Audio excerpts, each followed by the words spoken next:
back to another Hot Dabs podcast. Filmed live on location from Christopher Scott 365 Studio in Hagerstown, Maryland. Yes, that's the sound of a tattoo machine, not a tattoo gun. Don't get it twisted. What do you think, Christopher? Do you agree that you shouldn't call it a gun? Yeah, I mean, I think it's kind of silly, but I guess you can call it whatever you want. Tattoo machine. Today, we are getting a tattoo by none other than Christopher Scott. We've done a collaboration, and today we're going to collaborate on the back, the first piece on the back. So, Christopher, thanks for joining us. Yeah, man. Happy to be here. Thanks for letting us join you in your studio. It's a beautiful studio, one of the best settings that we've ever had for a podcast. We got Miss Liz behind the keys. And today we're going to be diving into a little bit behind the artistry, behind the culture. If you guys remember, we did a box on the rec market with Christopher's art. And he has a lot of influence, you could say, from the psychedelic and from the cannabis community. So, Christopher, can you explain a little bit about how you started your journey into tattooing? And you can start whenever, too. I'm not trying to make you wait. Yeah. Yeah, because you can edit it now. Yeah, I can edit out any of the dead spots, anything you want removed, anything like that. All right, cool. All right, yeah, let me start real quick and then we'll get into it.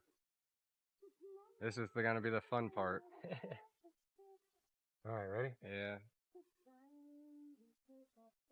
So the earliest I really got into tattooing, like interested in it, I remember I was on a road trip with my parents as a kid, and this was obviously way before the internet, you know, this was probably like 1992 or something. And all right, I was born in 91, so you're putting it into perspective. This is back in the day. We were driving down the road and we saw a tattoo shop, and they had a big sign out front. There was a tattoo machine made into like a sign for their business, and we drove by, and I remember asking my parents what it was, and my mom said, "That place is evil, never go there." So from then on, that's all I wanted to do, is find out what that place was and what was going on there. So it's kind of the classic, whatever your parents tell you not to do, you're going to want to do it the most. Yeah, it's a good lesson for my kids now, you know, or what I shouldn't do with my kids now. So I try not to tell them anything's evil, you know? Yeah, and you kind of open up the doors of artistry. I noticed that you take your son and you do a lot of different activities to expand his horizons early and kind of show him how much is out there. And you got some of his art up on the wall, and needless to say, I think he's going to carry the torch because he's a very talented young man already.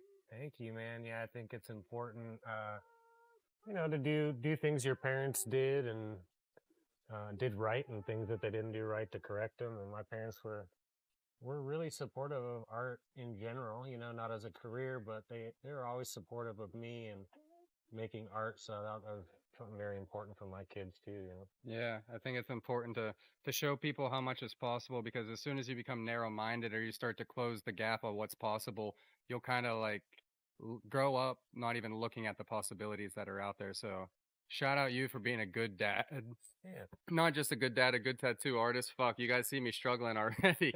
The first 5 or 10 minutes are usually the shittiest, so hopefully we can get over that, get some adrenaline pumping, and then we'll be better. Now, Christopher, once you finally did start tattooing, how did you start? Was it at a shop? Was it an apprenticeship? Yeah, I had an apprenticeship at a place called Star Tattoo. It was in Albuquerque, New Mexico. It still is in Albuquerque, New Mexico. Star Tattoo. So shout out if anybody is down there in New Mexico, you can stop through. Is it still the guy that taught you running the shop? One of them, I didn't learn under anyone in particular. It was kind of under everybody there. There's about probably 3 main guys, and one of them is still there. Jason Ward, I believe, still owns the shop. Shout out Jason Ward. So how was it coming up in the tattoo game back then? It wasn't the Instagram generation we have today. It was just before it, yeah. Like Instagram maybe came into play like 4 years into my career. So before that, it was Facebook. Okay. And I remember going in and getting tattooed at that shop before I was an apprentice or working there, and hearing the guys there talking about Facebook. And I think they were just trying to hook up with chicks, you know? They weren't like posting tattoo photos or... That's what it was meant for. I think it was like meant to be like a college like kind of dating thing at first, right? With the whole Winklevoss twins. Yeah. So it makes sense, but the coming of the social media game definitely brought more light to tattooing and kind of kicked it into mainstream, because there wasn't any game shows about tattooing before then, was there? No, I mean there was like Miami Ink when I was a kid. Oh, I forgot about Miami Ink, You know, actually. that was on when I was like maybe an older teenager, you know, like 16, 17 or something like that. Maybe So, later. I don't remember. Maybe I was like early 20s, but I remember it was on when I was younger. yeah. So you did come up in the age where tattooing wasn't as taboo as some of the people before you. Yeah, I feel like it was breaking. Like, I feel like I saw it kind of break, you know? Yeah. And how did you feel as a young artist when you started to see that break? Did you have any sort of vision of where it would go? Feel free to interrupt us, dude. Yeah. No, I mean, it was obvious it was going to become popular, you know, but who knows? It's come way farther than probably anybody could have imagined. Did it affect the way that you went about creating your art? Did you ever try to like fill a void in the industry, or have you always kind of went down your own path? Because you have unique imagery that you can kind of tell when you see it, it's your art. I mean, I think as a tattooer, and I tell this to Shane, who I'm teaching, like, I think the most important thing is making the person who you're tattooing happy, you know? Like, Mm-hmm. I can make myself happy on paper, Mm-hmm. you know, I can make myself happy with paintings or whatever the fuck, but when it comes to tattooing, I mean, you're ultimately making the person you're tattooing happy, you know? And I want to be happy too, but it's definitely like a collaboration. So I Yeah. think it was important to always like, I always wanted to be able to tattoo just about anything when I was coming up tattooing. But then, you know, like in the background, honing my own style and creating something in the background, you know? Yeah. So I noticed when I used to get tattooed by you, we would go through your books, your flash books, and you had a different sort of style back in the day. Can you explain like what kind of shifted the evolution behind your art? Was there anything specific that you gained like your motivation or your creativity from when you go about creating your flash? Because No, you kind of had like a Western style. I know you were in the Southwest, so you're in Albuquerque. But do you remember like all the like cowboy kind of cactus stuff you did for a period? yeah, I think everybody heavily influenced by what's around them, you That's know? true. So maybe your shifts and you're moving about because before then you were in Washington, correct? Yeah. Yeah. So have you noticed anything since moving to Maryland kind of evolved the way that you've been manifesting your art? Because this is like kind of an older town than Albuquerque in the sense, well, you lived in Old Town Albuquerque. That's where your shop They're was. about the same, which is Are they? crazy. That is crazy. 1770 something. Because the East Coast was settled so early, everybody thinks, you know, all the oldest towns, and a lot of them are in the Northeast. But yeah, that's crazy that Albuquerque is that old too. Yeah, it's wild. But have you noticed an East Coast shift or anything that kind of has persuaded your artistry now that you've been out here for a couple years? Yeah, it's funny, like when people ask me that kind of stuff, it's cool because I don't really think about it, you know, or I'll kind of like not think about it for years and then kind of think about it and reflect.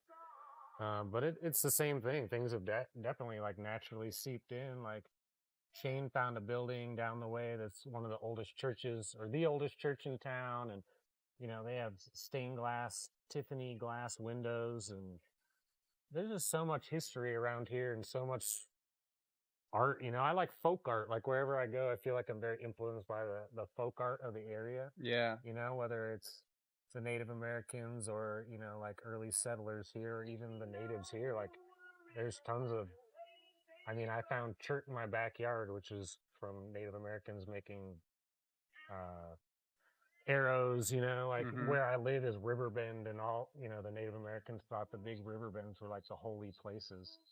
Because of the flow of water, you know? Uh-huh. Yeah. Yeah, that's amazing. I noticed from your story you have taken a liking into looking for the old glass artifacts and the stuff that you can find amongst your property. What has been some of the coolest finds that you've found out of your backyard? Anything to note?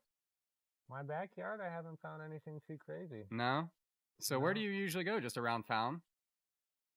Shane here found a spot that's in an old Civil War town here in West Virginia. And if this is a secret honey hole, feel free to keep it. Well, I'm not going to tell the town. Okay. Yeah, because it's right in the middle of town. Okay. But okay. it's an entire city dump. I'm guessing probably from like 18 1890 or 1880, probably up until like 1950 or something. So it is a honey hole. You're on the concentrated ground right there. It's great. It's crazy. Yeah. That's cool. So you guys go out there every once in a while and see what gold you come up on? Yeah, a lot more in the winter. We haven't been going out this summer too much. Is it harder in the winter though to dig in and find stuff? It's actually better because it doesn't cave in on you. Oh, you dig okay. these kind of little holes out and they'll cave in on you, and in the winter they get frozen.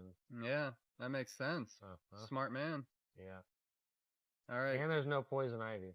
That's a big thing. When I was a kid, I rolled in poison ivy one time, and I didn't know what it was. And I literally got it all over me to the point that it looked like I was just a walking rash. But I think it somehow developed like a super vaccine in my self-imposed vaccine in my body, because I swear I never got poison ivy for the rest of my life. But yeah, I don't know if we've talked about this before, but I agree with that.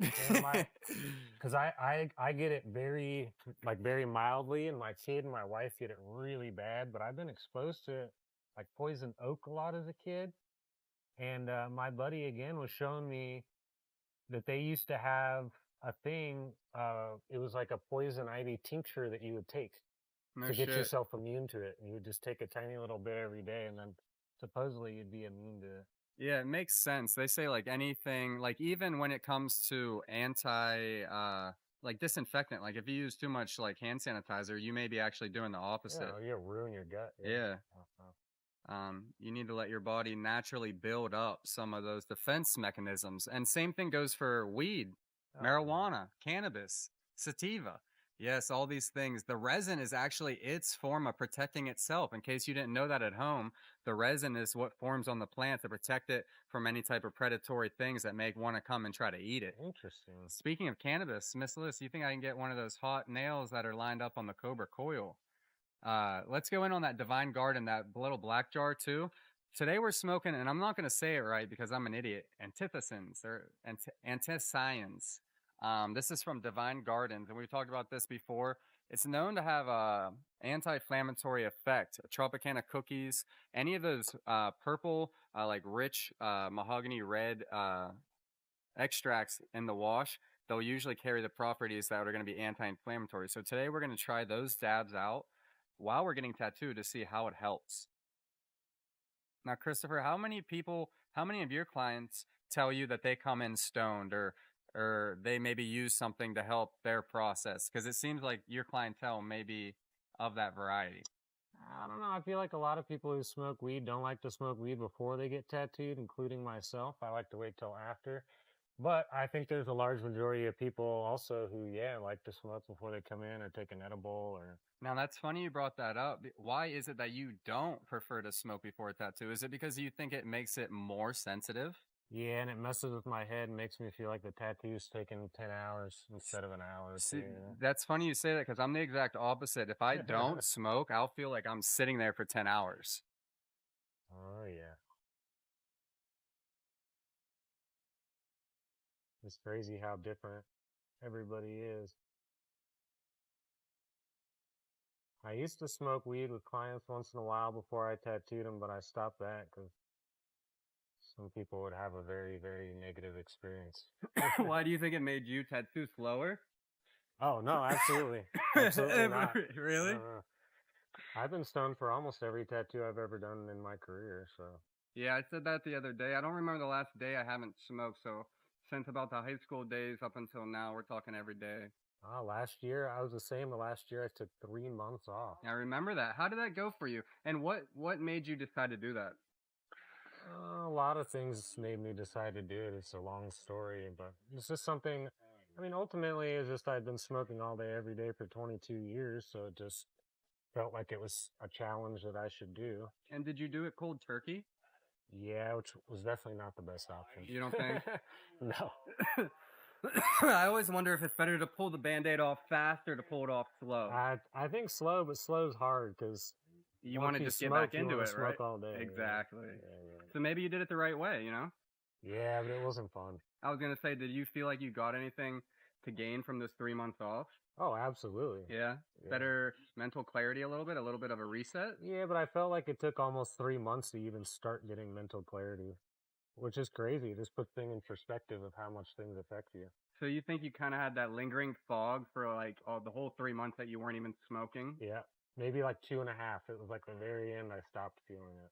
Did you take up anything to fill the void, like more coffee or anything? You just mentioned you only like to have 1 cup a day. Oh yeah, I'd start drinking wine again or drinking kava or that's What's the thing I kava? realized. Kava is like a root that they use, I believe, in Australia. I could be wrong though, but in those like island areas, the Aboriginal people, I think traditionally had used it. It's like a root, and it kind of feels like you drink some alcohol, but Like without. a kombucha? Nah, No. no, it's like a root. It tastes, in my opinion, it tastes nasty. Like some people might like it, but Thank you. it definitely wasn't my thing. Good. That was a good dab. Thank you. Shout out Divine Gardens over there. Shout out Divine Gardens over there in Maine. So stoned at this point forgetting to hold the mic. But tattoo moving along. Have you noticed that throughout your years of tattooing, has anything gotten easier for you? Like, do you still pick up different tricks this far along in the game? Yeah, I think it's imperative, and if I didn't, it would be boring as fuck, and I'd want to quit. So definitely, yeah. So one thing we talk about as growers, and this can be another a similarity to tattooing, is we're always growing in the sense that you can always learn. Like every season is going to be something different. Do you think the same goes for tattooing? Like it's a never-ending kind of evolving career? Yeah, I think anything can be like that. Washing dishes could be a fucking never-ending pursuit if you really cared about it that much. That's true. I mean, to a lesser extent, maybe, but the point is, you can always get better at something. That's true. Have you ever seen those hospitality games they have with like the people that make the bed the fastest and stuff like that work in like hotels? I love that. It's really cool. You should look up those YouTube videos. If you guys are at home or wondering, go look up I don't know what the name is, but it's like the Hospitality Olympics, and these people can make beds perfectly in like sub 5 seconds. We're talking Olympic numbers. Yeah, that sounds awesome. Sounds cool. Before I was a tattooer, I was into doing any job I had the best I possibly could. That's a good trait to have because I feel like today, like Gen Z or like the iPad generation, I call them, is the exact opposite. Everybody is trying to do the least they possibly can and get the most out of it. Yeah. And that's why people like you tend to stand out, and your art speaks for itself because it's not an accident that it becomes so well spoken. Well, my dad said that like every overnight success has 10 years of hard work behind it. Yeah. And I mean, these days it's easier to get better, right? Like skateboarders are all like super good. Musicians get better faster. There's just more information. So tattooers can get better faster, but it still takes a tremendous amount of work and focus. Yeah, we just saw it at the Olympics. Team USA won the gold again, but it was very close, and everybody was talking about how the world has caught up, like and something that used to be more of a national dominance. What was it, skateboarding? It was basketball. They almost basketball. lost, and the competition has really picked up. And I believe a Brazilian or somebody did win the skateboarding, so America didn't even win skateboarding. So it just goes to show how the world is been shrunk when it comes to technology and actually giving everybody at the end of their fingertips the access to learn how to do anything. Yeah, but they still have to have that drive, which is the thing that I think a lot of young people miss because of the internet. And people that are good at stuff make it look really easy. That's So true. when they see a tattooer or skateboarder or whoever, I'll see Shane's sign painting or carving, and I'm like, oh yeah, it looks fucking easy. And I go to do it. It's like anything; it's not easy. Yeah, sometimes you'll walk right past a hand painted sign and not realize how much artistry really went into making it look that clean. Oh man, yeah. How's this feeling? It's not too bad. I'm surprised with how I've been able to process the conversation. Because honestly, when we do the other one, hot dabs, where I have to take the really hot dabs, sometimes I'll just zone out and I feel so bad because somebody will say something and I don't know. I tap back in. I don't know anything they said, so I just have to think of the next question. Yeah. But like right now, I'm just coherently in the conversation. This is forcing you to stay in the conversation. Dude, that's literally, I was about to say the pain is keeping me there. And that's why the art of tattooing is kind of cool. It's like Zen in the sense of some people don't realize when people get tattoos, a lot of people tend to get like obsessed with or like really like addicted to that feeling of the process, And I think it's a couple of different things. One, it keeps you in the moment. And a lot of people aren't even in the moment most days, they're going through the motions. Mm-hmm. And then two, the suffering makes you appreciate it. Definitely especially in the end when you have an artist like you and you have a good tattoo. It sucks if you go through the pain and you end up with something you don't like. Believe me, that's the worst. Still an experience. Still an experience and a learning. That's true. That's a learning experience in itself. Yeah. Learn to do more due diligence or find an artist that you think will fit your styles better. But tattooing isn't just, the application of the ink to skin. It's a lot more like you said. You want people to walk away having a good experience. What are your goals going forward? I know you make merch, and you've always told me when I get tattooed that you don't know how long you're going to be tattooing for. What do you think some of your plans are for after tattooing? Do you have any sort of vision for that yet? I don't know. I think every tattooer just goes through that over time, where I love tattooing, but it's super hard on your body and it's super hard on my mind. And, tattooing's whatever you make it, though, like there's people that tattoo their entire lives and it's no problem, but I just get tired sometimes, and my body gets tired and my mind gets tired. Ideally, I would, tattoo at least, I wouldn't quit, but I would tattoo less, Mm-hmm. And just focus on my art, just making art. Mm-hmm. When you talked about it, how hard it is on your body and your mind, is there anything that you do to stay in the creative zone? Because it's tough. How many tattoos do you do per week now? Because you come up with a unique image for every client, and that's not easy to do. I mean, generally for me, it's about 4. Okay. And that's one thing that's helped me make an image that I'm happy with and the client's happy with, and that's original, is not overworking myself. Mm-hmm. So, and then that frees me up to do more art, and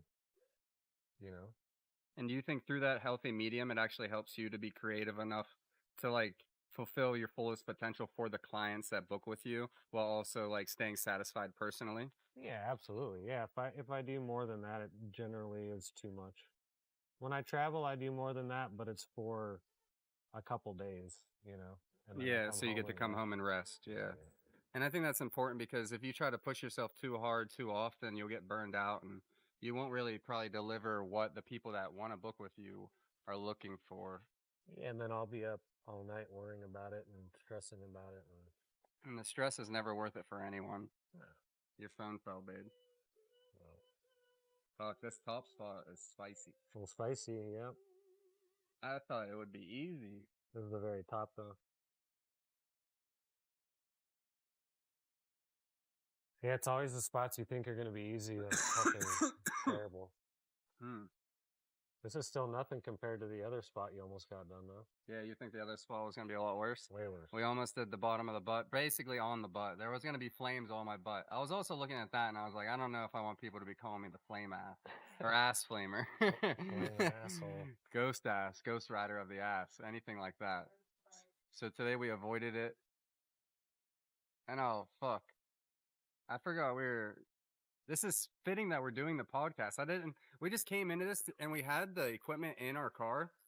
And I was like, damn, it's hot out. I don't want to have the equipment roasting in the car. Then I was like, damn, we're going to Christopher Scott's studio. Maybe we could just hook it up. And then I didn't even realize we're here to actually get a tattoo. The logo. Yeah, that's for the podcast. Mm-hmm. I thought about it right as we were putting the stencil on. I didn't think about it until now. And that's synchronistic in itself, guys. And this is one of the most beautiful studios. Hopefully we'll give you a little tour when this is over. I'll grab these cameras and we'll do a little twirl. And we'll show you guys some of the art on these walls that you get to look at, because it definitely chills you out as you're getting stabbed. Yeah, get a video, because we might be moving. Where you think you're going to go to down south? We're not going to let the cat out of the bag, but you think you're going to... No, there's a little place that's basically connected to Hagerstown. Okay. It's getting a little hot down here with the drugs and shit. Really? Dude, I told her when I was pulling up, there's some sketchy individuals usually outside. Yeah, nothing's going to happen to you. If you're here at night by yourself, it's probably not going to be chill. But during the day, no one's going to fuck with you, but there are people just fucking everywhere. And doing drugs. And it's just I don't know. The place I'm looking at, it's still historic, old buildings, but there's not a bunch of that shit happening. Yeah, it's sad. It's happening all over the world, all over the country. Yeah, it's crazy to see. That smelled amazing, that Divine Gardens. being smoked out there in the behind the keys. Trop cookies lingers. See the smoke is lingering right to me. The whole studio smelled like it. It smelled so I know. I'm pretty sure he won with that last year at the Culture Cup. That's where we just came from. It's this big competition over in Maine, and it's the winner gets $20,000. Did I tell you that? Damn, So it's a cash prize. Everybody puts up $500, and the winner takes all. Second and third get like their money back. Damn, that's cool. Yeah, super cool. So that's the winner from last year right there that we're smoking on. I feel bad. I'm running away every time he hits me. I'm getting. I got my neck done. I was fucking squirming. Back here too.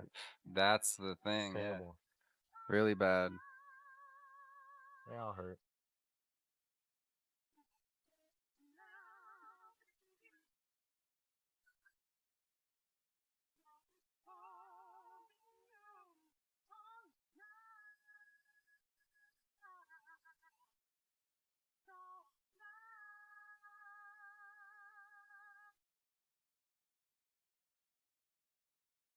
So as we look at your artistry, some would call it, I think, what did you type in Google? Psychedelic, traditional, and Christopher is the first work that comes up.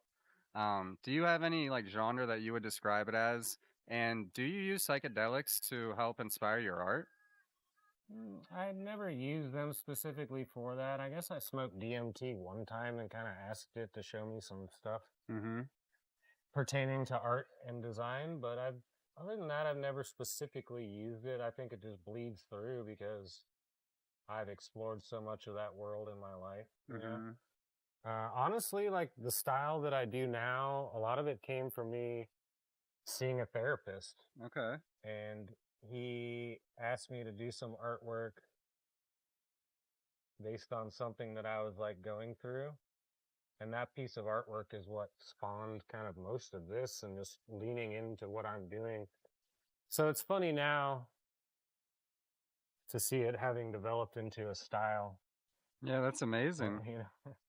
I don't think I've ever asked you that before. Yeah. That's awesome. So if you guys are going through something, it does help to go talk to somebody, you know? Maybe it could open up that next great door that you need. And when clients come to you, do they come to you with specific ideas or do they just say, you know, give me some of your stuff at this point? I'd say it's probably exactly 50-50, which is great. That's I've definitely done both. Yeah. Yeah.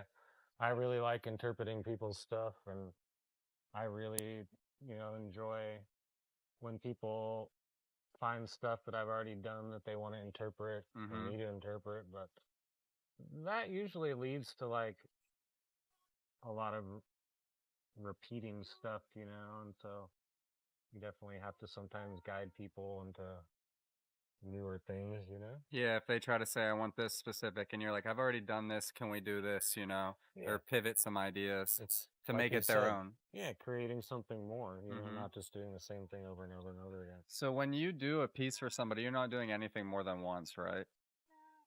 No, I never have. No, I've done like versions of it, or when I have flash, I try to always do like a different color version or something, you know, or color scheme. It's fun to just, it keeps me challenged to do things differently, you know, just always be doing stuff differently. The psychedelics, I think the question is like, are people using psychedelics to enhance their art, or is psychedelics, are they using people to put forth ideas into the world? Yeah, I think that's a better way to explain it. Yeah. So we're kind of working as the instruments, in your opinion, to the psychedelics that are actually just manifesting the vision so the world can see them through us. Yeah, psychedelics or other things, you know? Like a higher spirit, like a different dimension? What do you think about that? You think there's different realms of dimensions or spirits within our life right now that we just can't see or we don't have the consciousness to perceive without the veil of like psychedelics to maybe lift that? Yeah, or meditation or different things. I absolutely think so. I mean, things that people used to just believe in are now being proven with science, you know? And it's like proven that we can only see a very small fraction of things that exist and energy and light that exists. So even if you're just looking at it at a very base perspective like that, you can't really deny it, or you can, but it doesn't make sense to, in my opinion. I think the world, in my opinion, I think the world is thick with energies and beings and influences and many different things that are trying to bring forth ideas into the world. Do you think energy retains in like material objects? Like when you collect these artifacts and you live in like old or you work out of old buildings, do you think there's an energy that emanates as far as like collecting consciousness from the past or like storing any of that?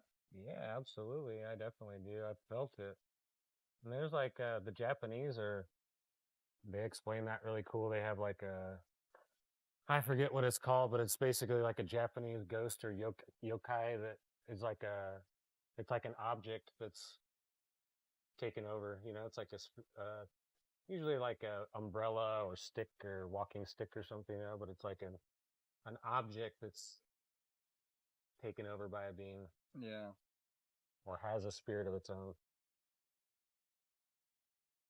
Yeah, it's cool how different cultures will explain different things or ignore them, you know. Some will become taboo to talk about. But as you said, and it's it's hard to deny some of them. Like quantum physics, I think have proved that our atoms can be in two places at once. Yeah. Oh. I just saw this CIA document they just declassified that says that humans are basically liquid crystals. Hmm. Yeah, I believe that there may be our emanation or our vibration, you know, our intention can kind of manifest like our reality. So water is moldable in the fact that maybe like the frequency is just carried through and we just reverberate at a different um like display of the same structure. Yeah, it's hard to know. I think all those things are very interesting, but at the end of the day, like it's less about us understanding things and more about us just experiencing, you know? Mm-hmm. Do Like, you think that's the real meaning of life is just being, like the Buddha would probably say? yeah, but I think it's hard for any one person to tell someone the meaning of life. But for me personally, I think it is. Yeah, I'm it's a trying to good way to lean live. into less understanding and more just experiencing. Yeah. And that would probably just lead to less overthinking, which I think is kind of the devil of them all, you know, the stress that carries with overthinking and burden itself, you know? Right. Yeah, like when I go to the river with my kids and go fishing for like little critters, like, do I really need to know exactly what this bug is and what it eats and where it comes from and its fucking scientific name? Or can I just like appreciate this cool little bug and then like move on, you know? Yeah, that's what I was thinking of the same sentiment could be, you know, people that are obsessed with like money or something, you know, you could be on vacation with your kids, but only be obsessed with what the stock market is doing. So if you're in a place that's beautiful, but you're not appreciating it, you're kind of ruining that moment, you know? So You're not really there. yeah, you're not even really there. Yeah. Which I fall trapped to that a lot. Like, A lot of people can. yeah, I'm no different than anybody else. How's it sounding? Good? Yeah. Hey Shane, can you do me a favor? Yeah. Can you grab this drawing that's over there on the stencil table? Will you please pass me the Powerade or the Gatorade?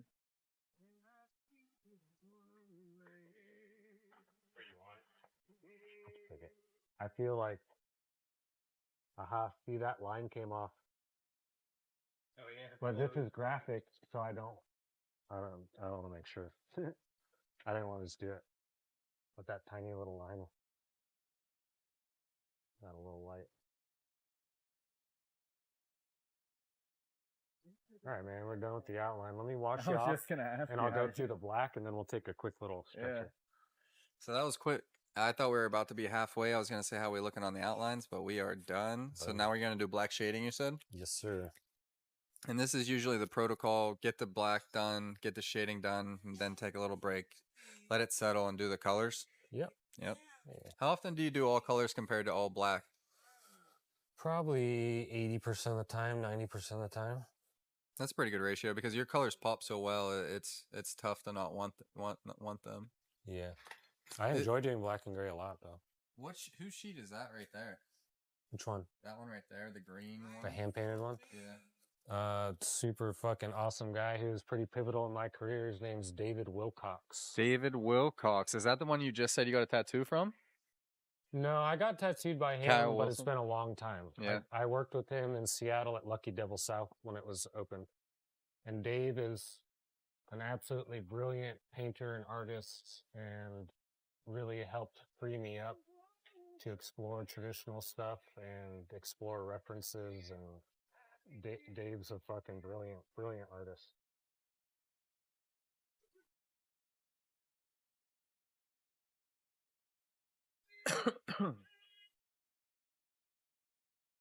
That sheet is so cool. Yeah, that sheet is awesome. What caught my eye was that one in the corner with the devil lady. That one's sick.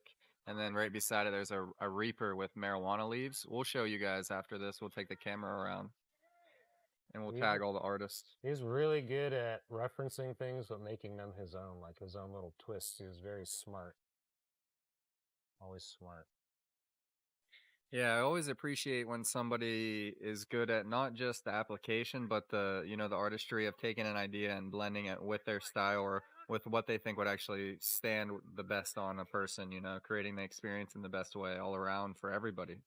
Yeah, and when you watch Stoney Knows How, there's a part with Ed Hardy where I think that's where it is, where he talks about just every, in traditional tattoos, he loves the flash because it has everything, it's like violence, sex, just everything in life, like humor is packed into traditional tattoos. And I think Dave Wilcox, the guy that I worked with, is really good at summoning that power, like he would have really funny things and really nasty things and really, I mean, he's good at that, covering all bases. I like it too because you can use your art to speak, you can use it to make people laugh, and I think that's some of the best art. That's what we do. Memes, I found out, were actually, they're supposed to carry like a political message. That's what the definition says. Mm-hmm. But we all know that some are just shit posting memes, just for the fun of it. But they can actually have consequences or actually make a difference in public perception of things. So they definitely do. They definitely do. 100%. Yeah. We've seen it ourselves. Be a meme artist. It's going to be a real career soon. Yeah. Some people I think are already getting paid from it, honestly. I follow one guy who's definitely getting paid by it. Yeah. Or for it, yeah. Because they'll build the following based off the memes, and then a company will come to them and say, hey, we'd like you to show up our product, and then they'll make a meme for that product. I think what he's doing is selling merch. That too. He makes brilliant t-shirts that are like just lettering, but the shit he has on them is so smart. Are you still doing the meme stuff? Oh yeah, I just made one this morning, I think. I love the memes. It's a way to express yourself, but still being silly. It feels very satisfying when you make like a clever one, I have to say. Yeah, it does. We need humor more than ever right now. Yeah, I think that's true. Times are weird.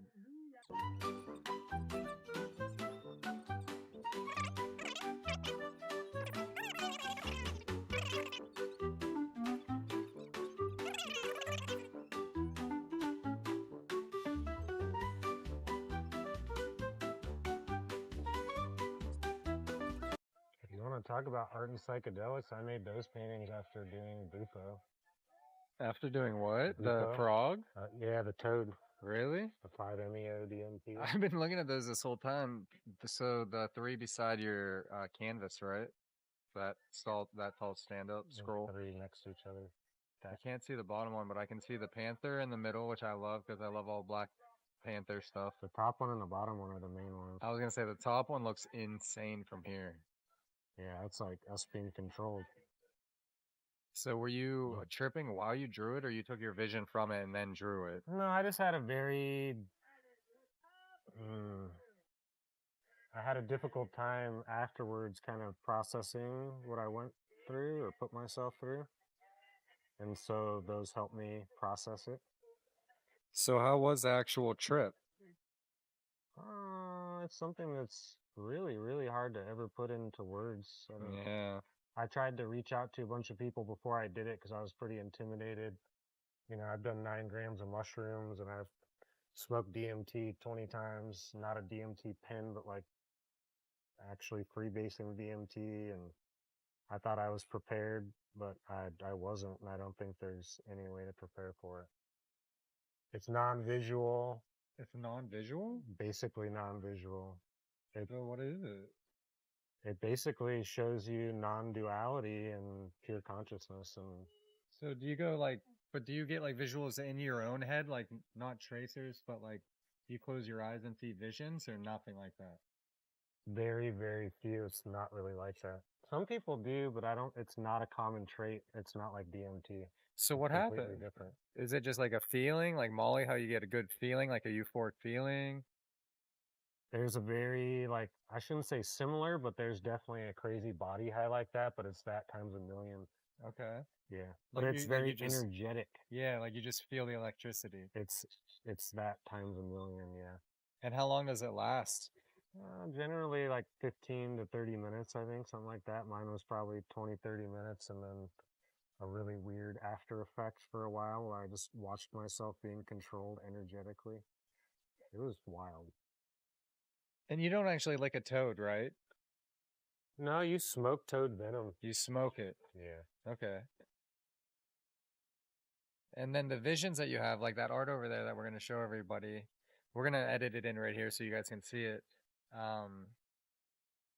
Did you see it during the trip or like after? Like this is how you said you processed the feelings that you felt, so you had to get it out in this way. Yeah, so that was just me putting it into like a crude visual format, you know, like as best I could, making sense of what I went through. Will you move that chair so I can see what the bottom one looks like, please? You can take it off the wall if you want. The bottom trippy photo.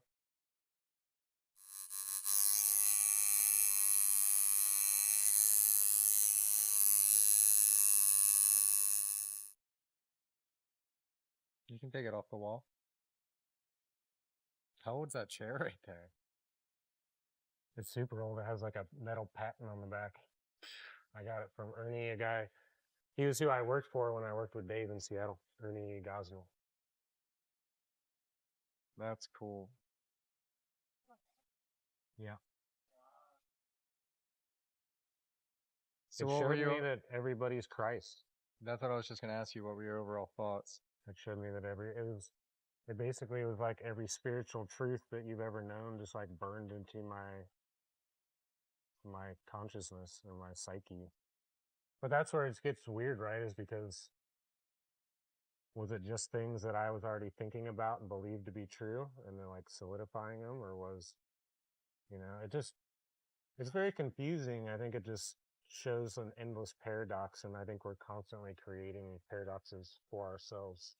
You know, like whatever we're searching for is going to endlessly present itself to us. Yeah, almost like two magnets at the same pole, Yeah. pushing each other. I believe that's true. It's but like that Christ consciousness kind of revelation that you had, I've had similar on acid, especially in high school. Like the first time doing it, I remember always feeling that like we are one. Yeah. Just that collective soul, the consciousness of one, and realizing, nothing makes sense. Just love each other. You kind of get that. I haven't tripped forever on acid, but that's what I took away from that. And it was similar in the sense how you said it's really tough to put into words to like when somebody says, "Oh, how was the trip?" Well, like when you're on it, it just like feels like it all makes sense. Like I'm referring to the acid trips that we would do, and we would just get like that feeling that you've never had before. A lot of people, especially like when we were younger, this is when we were doing it, you don't really have a lot of figured out. So you're searching for like a purpose like in life, but you would do that and it would just like all make sense. You know what I'm saying? Oh yeah. Yeah, and that feeling lingers, you know? It lingers the next day. And that's the only thing I could tell people that didn't trip with us that would say like, how was it? And with the bufo, with the 5-MeO, it lingered for a year. Really? It was a year. Like, so if you smoked, it would like bring on a weird like euphoria, or like how did it linger? Just that mentality that it showed me. I was able to put myself in that place anytime I wanted for about a year. And just life was extra weird. I think whenever you do psychedelics or meditate or do any of these things, you're extra open to stuff around you. You know, Yeah. I just experienced a lot of crazy stuff. Yeah, it's almost like you opened up like the barrier to like the extra vibes. Yeah, and I didn't want it open, Yeah. but it was. We went to Salem just a couple days ago and we could feel it walking through this park outside of the Witch Museum. By the way, the Salem Witch Museum's a scam. If you're ever in Salem, Massachusetts, don't fall for their shit. We bought tickets. We went in the gift shop and we were like, wow, what the fuck is this about to be? We thought we were just going to walk through like an old building. Apparently it's like you get stuck on a tour that's guided and it's a bunch of little like claymation people that they just are showing you. It's Weird. crazy. We got out of there without even doing it. But yeah, the park outside of that is beautiful. They have an old gazebo from like, what was it, the 1600s or something? The 1700s? Yeah. If you guys didn't know, Salem was actually where like the Navy was started, and the Coast Guard was actually started like in a town over from that. Just because when our country was first formed, you know, we were defending ourselves from England, so that's where they started the Navy up there after we gained our freedom, you know. Interesting. But the vibes in the park outside of the Witch Museum, like obviously the energy behind like the witches that got hung in the hysteria of Salem, it felt like we were like on a microdose or like something walking around, you know, like you could feel the energy, and we were only on hash. It's like a church or a temple in the opposite direction too. Like Yeah, people have been going to churches and temples for, you know, an old temple, let's say 100 years, and putting that good energy into that place. So usually you can feel the opposite in a place like that, you know. But it definitely works the other way around. that's definitely true. I was just thinking about the Sagrada Familia we went to in Barcelona. It felt like you were tripping in there, but I was gonna say that, but then I was like, "Fuck, we actually did take acid that time, so we were tripping inside." But that was one of the most beautiful, euphoric experiences of my life. Oh yeah. All the stained glass and just the beautiful architecture. You know, you wonder if they were tripping on something in the past to be that enlightened. There's a lot of theories surrounding that too, yeah. Even though the religion would say no, they may have been experimenting. You know. Yeah, supposedly the higher priests and stuff were. They were, yeah. Almost like the legends of like medicine men from like even native tribes, you know, where were they getting their visions? Yeah. Dreams too. Dreams, yeah. But yeah, like with the psychedelics, I think back in the day, like I think they didn't want to give knowledge to everybody, you know? So it was only like the higher up people that got to experience it. That would make sense because if they gave access to everybody, they may become enlightened to the sense that they would question the religion that they're being. Right. Yeah. Totally. Makes sense. Yeah, this medicine forcibly made me get down at this guy's feet and like worship him like Jesus. It was Who, the shaman? No, it was this like dude at the ceremony. There was like 11 other people, and it was this other dude there, and they were getting him ready after me. And this medicine forced me to get on my knees and like venerate this dude. And he was like emanating Christ energy. And again, it wasn't like visual, like he didn't turn into Jesus. I think it, you know, You could just see like an aura? It wasn't even that. No. It was just, it was unexplainable. I knew that he was like Christ's energy. And I was told that even the most lowly person is all the same. We're all the same. The beautiful takeaway. It was beautiful, but also very, very weird, you know, like, so then for a year, every time I come in contact with anybody, I'm like, oh, I'm just talking to myself. Like, what am I even fucking doing? Yeah. What are we all doing? What are we doing? Nobody knows. Why are we here, Shane? Yeah. See you, man. What are you holding? Oh, I'm getting tattooed by Dawn tomorrow. They're trying to do City. Oh, sick. Thanks. Have fun, man. Yeah, I'll send those drawings, but I don't get about that. No, you're good. I'll send those drawings. I'm going to do them tonight for Thursday, Friday. Awesome, man. Nice See to you, meet Shane. you, dude. Have a good one.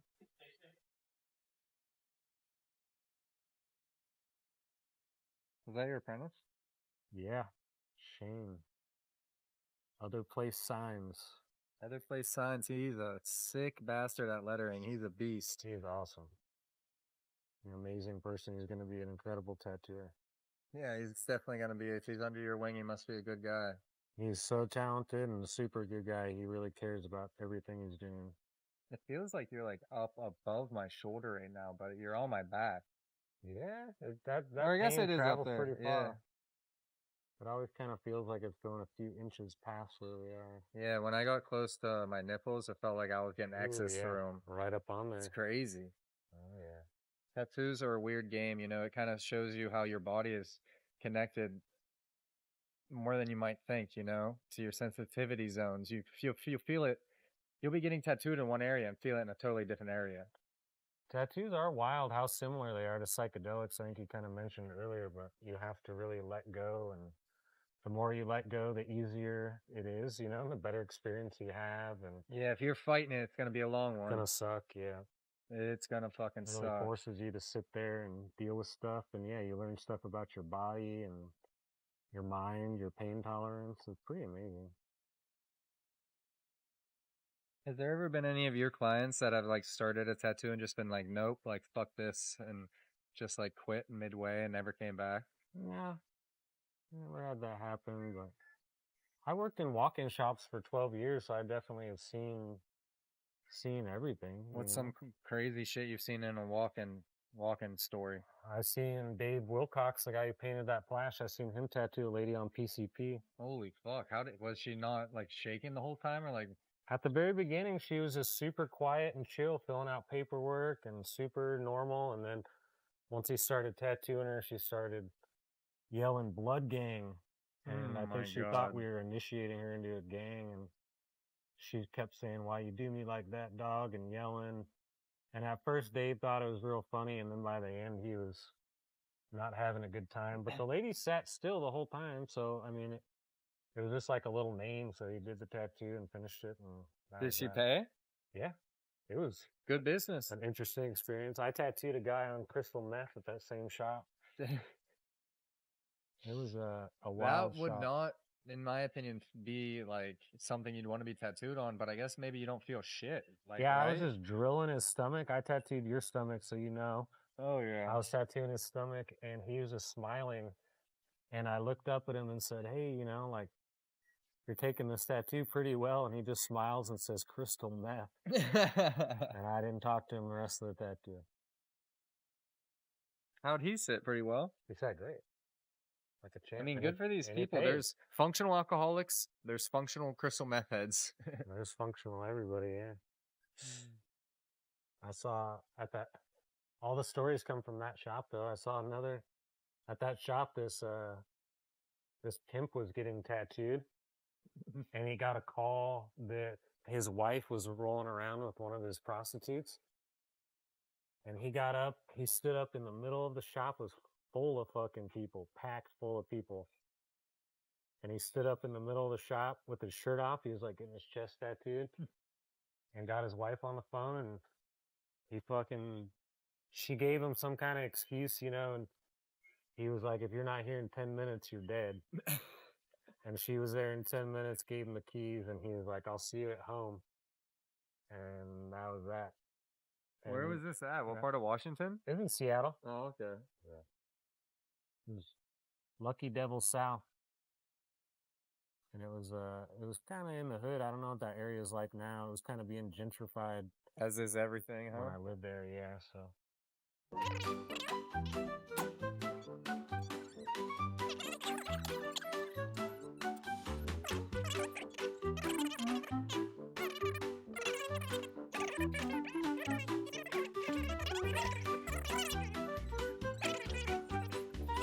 Yesterday, when we were at Coach Bruce's 2 days ago, this guy gave it to me, and I did it really hot, and the fucking thing went like through the nail, and like the vapor went like all the way through the rig, and it like formed back to like the wax in my mouth, and I literally pulled a chunk out all from my teeth.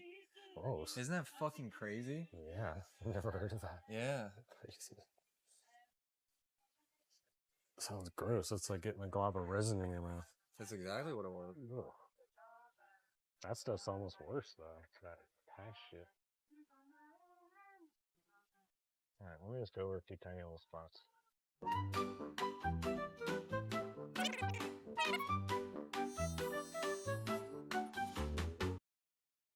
do you use to put out that podcast? Just like your oh, you said YouTube, right? Yeah, I put them all on YouTube. It'll Yeah. go. I have a Patreon that people get uncut. So Patreon, you've been watching me get fucked up. Like every time I grimace, only Patreon gets to see that shit. I'm gonna cut out like all that. So I have a Patreon. People pay $10 a month and they get all the uncut episodes, so the Cool. raw, so they get to see everything behind the scenes. Yeah, yeah. And then the edited version will go to YouTube. You have a decent amount of people doing that? I think, what are we up to? A couple hundred Patreon people, but not all of them are paid. I think we have 250 people, but we have like 40 or 50 paid members right now. Shout out everybody. Times 10. Yeah, every month too. We really appreciate you guys. Those numbers are getting bigger because of you guys talking about us. So thanks, Patreon. Yeah, that's badass. I thought about doing that before, but as you know, like running a business is a lot of work, and tattooing on top of running like a merch business is a lot. Believe me, I know. So much. Yeah, it's like you're running a business on top of a weed business. Mm-hmm. Yeah. So you don't have 3 kids. I know. I got 3 dogs. That's the only difference. And a couple guys that come to like one of the guys that had a dispensary that carried us in Sacramento had a piece from you. Ah, cool. That's cool. Chris Dyer came and did a mural kind of based on your tattoo I did. Yeah, isn't that cool? Yeah, super cool. And him and I connected because of you, so that's cool too. That's cool. Chris is a cool dude. Super creative motherfucker, man. Super, super creative. When he stayed at my house when he did the mural because it took like 2 days, and he would wake up and he would just like journal and drink his matcha, and his journal was beautiful because he would draw like a little sketch of something and then like journal in like what he was doing that day, you know? Yeah, it's cool. Really nice. Yeah. But a badass artist. I love that, you know? Yeah, super good. All right. Break time.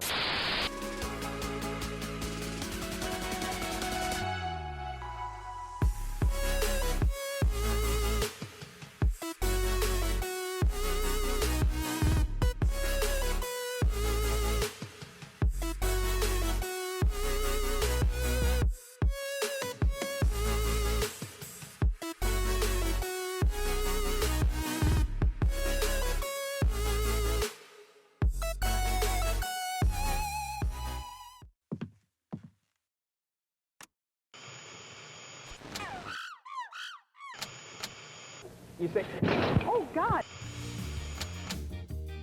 Do you love taking dabs with friends, but hate cleaning your banger the old-fashioned way? Are Q-tips alone just not cutting it? Does burning your leftovers take way too long? Introducing the Banger Basket with all new tab technology. So simple to use, even you can do it. Simply open your basket, pour in your alcohol, dip your banger, and voila! You're ready for another dab in an instant. Leaving you and all your friends happy, healthy, and ready for your next dab. Get yours today at www.saveyourbanger.com. It's crazy. People smoking crack everywhere. Right here in your alley or just like on the street? Right here. Really? Pennsylvania's cool. I like it up there.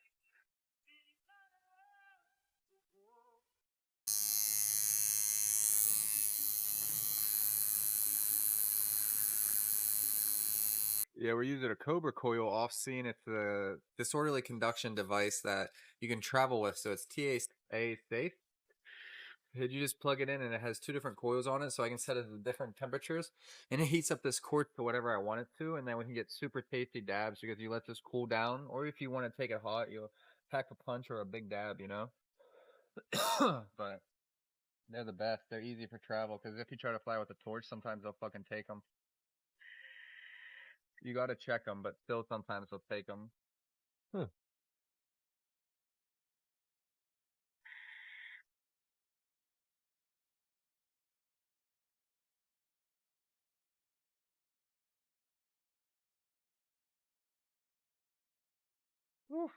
Thank you. Oof. That was a big one. Yeah. Hot one. The last one get you? Are you still here? Oh, I'm still You're here. still with us. I think I singed my throat on it. Oh, now I don't have the Gatorade. Will you please bring it to me? It's right in front of you.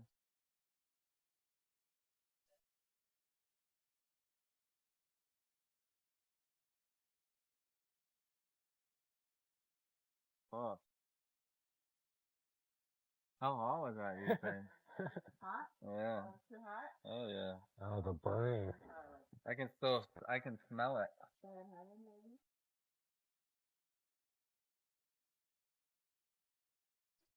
Man. 想爱你，我又没，我想要见你，我又想着 See what? 你，我想要爱你，想爱你，我又不摆脾气，我想要见你。 We were just talking off camera about the different style of machines that are coming into play when it comes to tattooing. Are you going to stay loyal to the coil, as some people would call it? Or do you ever plan to switch and see what else is out there? I mean, I have a few rotary machines. Rotaries are actually the oldest tattoo machine made. You know, the first patented machine was a rotary machine. Really? Yeah, I thought it originated in like prison style. I don't know, but the first like patented one, Yeah. you know, was, you can look it up as like the electric fountain pen or something. I can't remember, but you know, it was like rotary, and I tried one of those pens. I just didn't like it. Yeah. I'm not really opposed to anything, you know, but really the reason I tried was, to try to save my hand. I was gonna say it's lighter, right? It's just Yeah, and there's like not vibration, like crazy vibration. yeah. This one's too loud, but it's loud because of this fucking disposable tube I'm using, not because of the machine. It's just vibrating so much in the metal tube. I'm gonna switch it in a minute.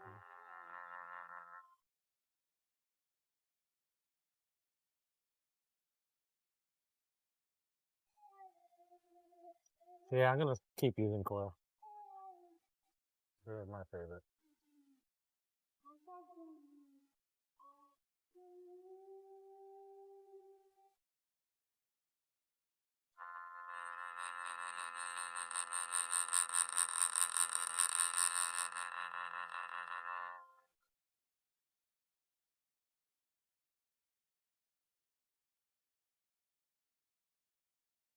You can't pass out or throw up on your podcast. Oh, I'm definitely not gonna do that.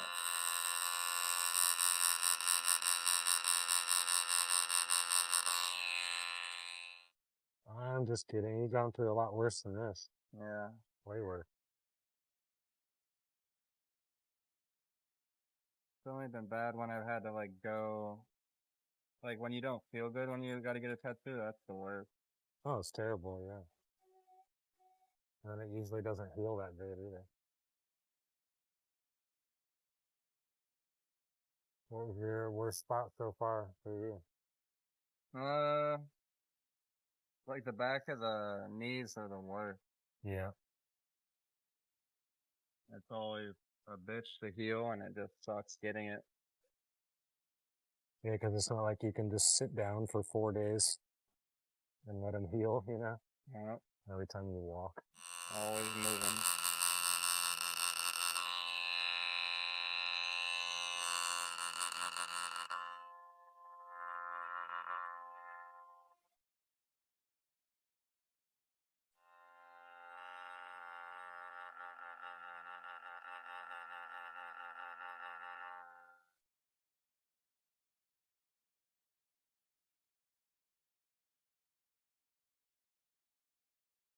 Did you ever do that wrestling thing in Mexico?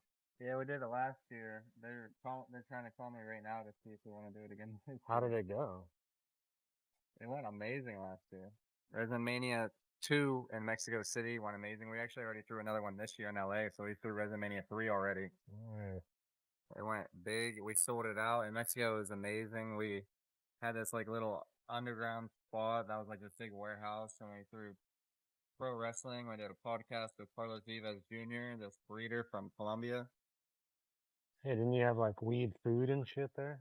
Or food trucks with weed food? Oh yeah, we had a special collaboration with a restaurant, barbecue spot from down there, the Pelican.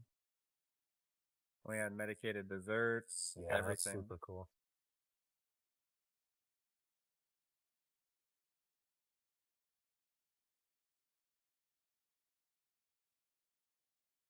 Alright.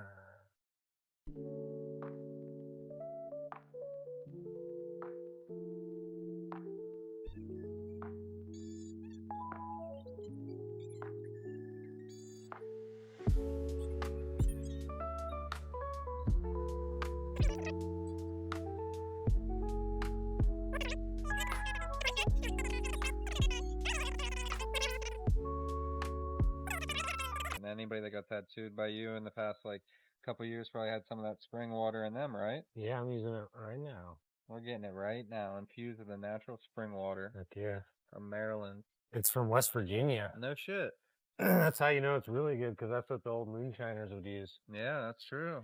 So you've seen it here first, folks. That's why they got the best moonshine. That's why they say New York has the best bagels because of the water. Right, I've heard that. I believe it. I wouldn't assume New York would have good water, but I guess if you're from out of the city source or something. Maybe it's not even good though. Maybe it's just A myth. whatever fucking pipes it's going through or something. They got seasoned pipes like a good cast iron. Uh-huh, yeah, exactly. That's what I always thought anyway.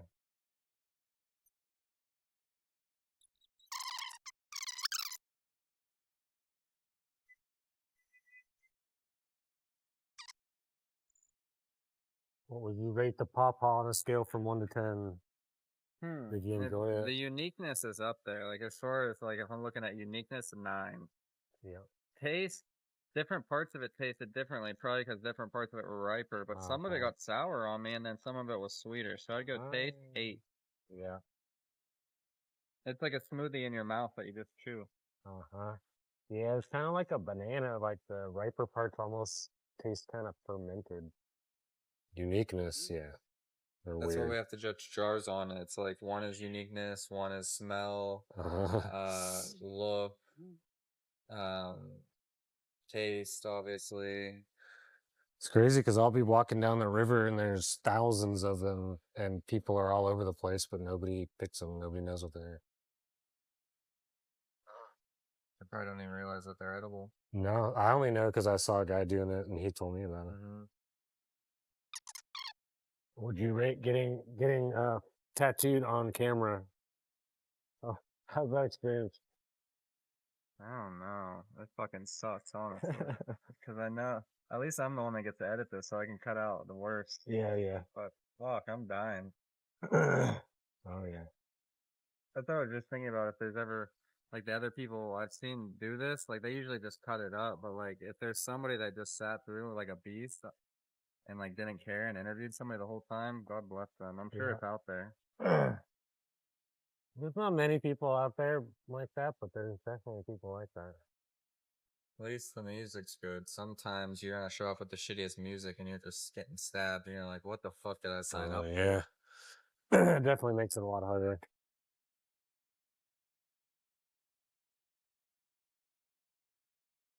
Who did this original logo? That guy you work with a lot? No, the original one was from this guy in San Diego, Dan, I'm pretty sure is his name. I haven't worked with him for a while, but my buddy like has redone it for us, Jacob. That's cool. I'll leave you alone. You can suffer. No, Suffer in silence. You can interview me. But fuck. This mask was supposed to be like our real deal resin one in a sense that it was lucha, but still different enough. And it kind of, Hot Ones has a chicken, and we were kind of doing something like them. So we did a lucha with the flames instead of the chicken that they use. Ah, yeah, that makes sense. That's cool.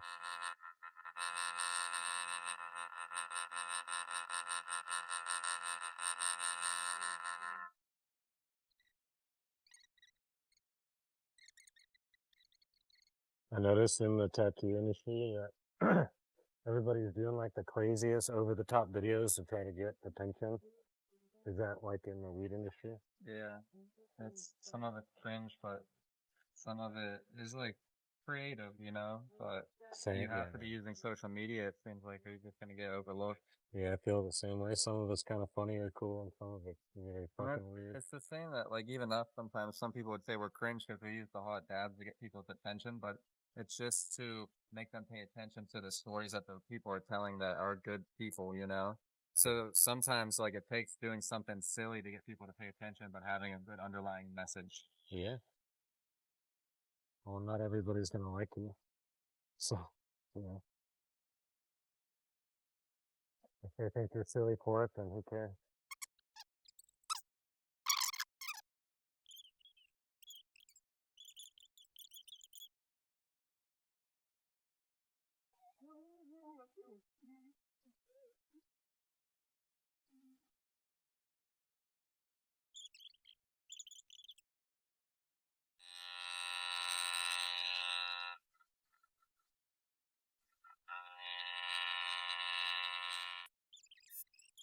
Let me wash you off and see, but that's probably pretty much it. I might have to go over a tiny bit. Patreon, you are fucking watching me die right now. Man, I'm glad I didn't do the ass. Big time. It would have been terrible. Big time. That's what happens when you work with good artists that realize something ain't gonna work out. We don't force it. Pivot. Figure something else out. Pivot into a different pain. No pain, no gain.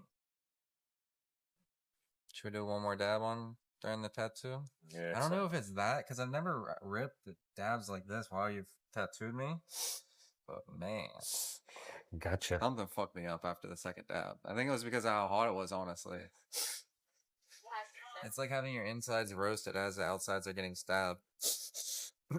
Sounds amazing. The new medieval torture, straight out of Hagerstown, Maryland. Will you do the purple one again, the Divine Gardens? Yeah, that one's awesome.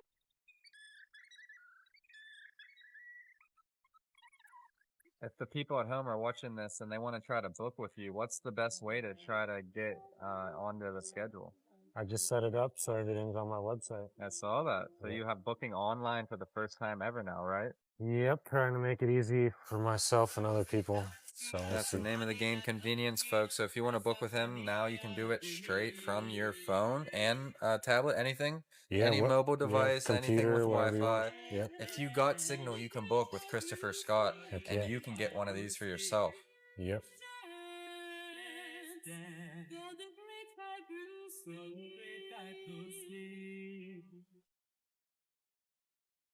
All right, my friend, you did it. We did it, folks. You watched me squirm and worm and everything in between. Now we get to show you the final result, the payoff. Yeah, you did great. Yeah, right. I was fucking running from you the whole time. This table probably scooted It's over like hard to this. sit up like that. Any last words for the people at home? Any takeaway messages that you'd like to say? Treat other people the way you want to be treated. Love your neighbor. Be kind to people. And enjoy life because it's short. And I appreciate everybody who ever gets tattooed by me or buys artwork from me. I think that's a good takeaway message. And in the true takeaway sentiment of hot dabs, we'll do one hot one to send it off.